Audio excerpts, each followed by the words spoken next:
Hey, welcome back to another video. I'm PJ. And I'm Alice. And today we want to talk about 5 culture shocks from traveling to Mexico.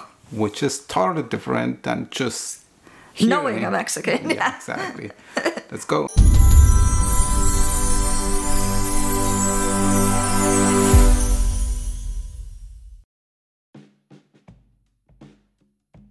So, recently we just reached 20,000 views on our original Culture Shocks video of being married to a Mexican husband.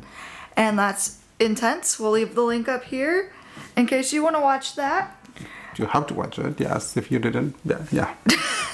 So, we thought in honor of that, and since I just came back from Mexico, that we would do another Culture Shocks video about my experiences Being in Mexico. being in Mexico, yeah, and some things I found a little different, or culture shocks. Interesting. Without further ado, the first culture shock I have is that they ride in the truck beds. So here it is illegal, but in Mexico it's kind of the way of life. And at one point I even saw maybe 10 to 15 people all standing in the back of a truck bed, and it was crazy. They were like squished up on each other.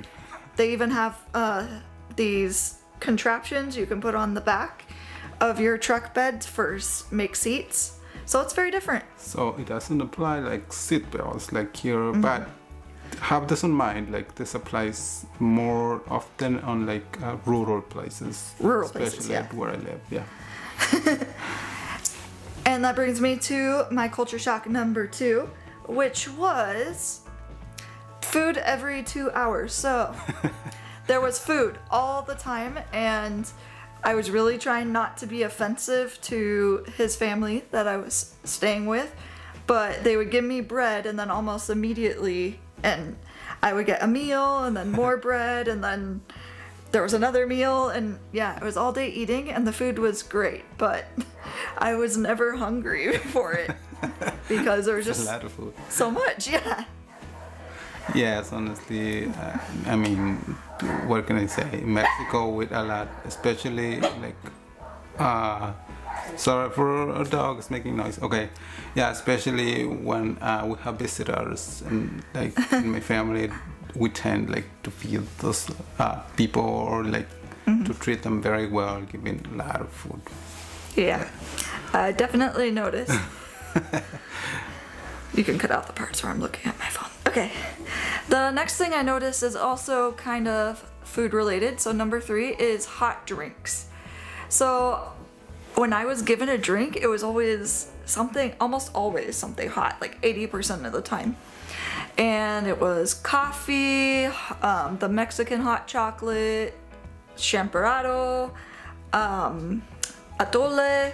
It was like almost always a hot drink, and I found myself kind of missing cold drinks. Not that the hot drinks were bad, but it just seemed like, I guess, something they really do is have hot drinks. Well, I guess especially this season, which is July, in Mexico is, raining, so we love like hot drinks, chocolate, teas, coffee is the number 1.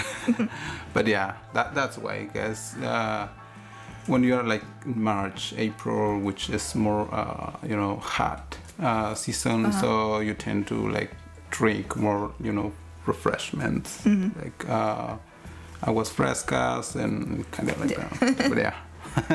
So that brings me to number 4, and number 4 is that at least in all the public restrooms that I went to, there was no toilet paper, and that was kind of a tough surprise.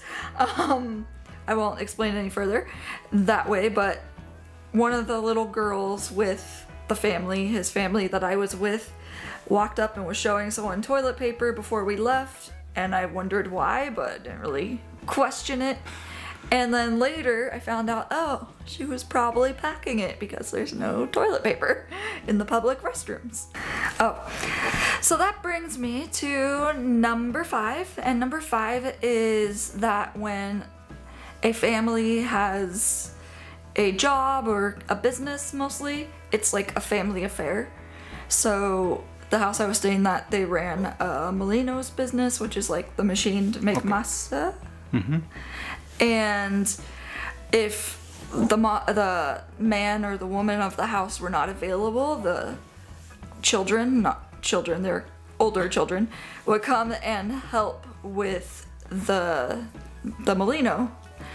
And yeah, so it's just everyone jumps in and helps because they're all working together for helping support the house. Yeah, it's interesting that I said it's more than a rural place where we live. I mean, if you go to the big cities, it will be changed a little bit, those things. But yeah. And so that is my 5 culture shocks or things I found different in Mexico. Interesting, yeah. And these, keep in mind, were just my experiences in my travel.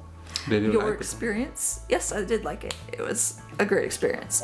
But that was just my experience. If you have a different experience, let us know down below. Yes, so honestly, I'm glad she went to go and see Mexico, where I grew up and where my childhood was. And she liked it, honestly. Even with those shocks, she liked it. So, but yeah. And I guess if you're trying to visit Mexico, don't panic.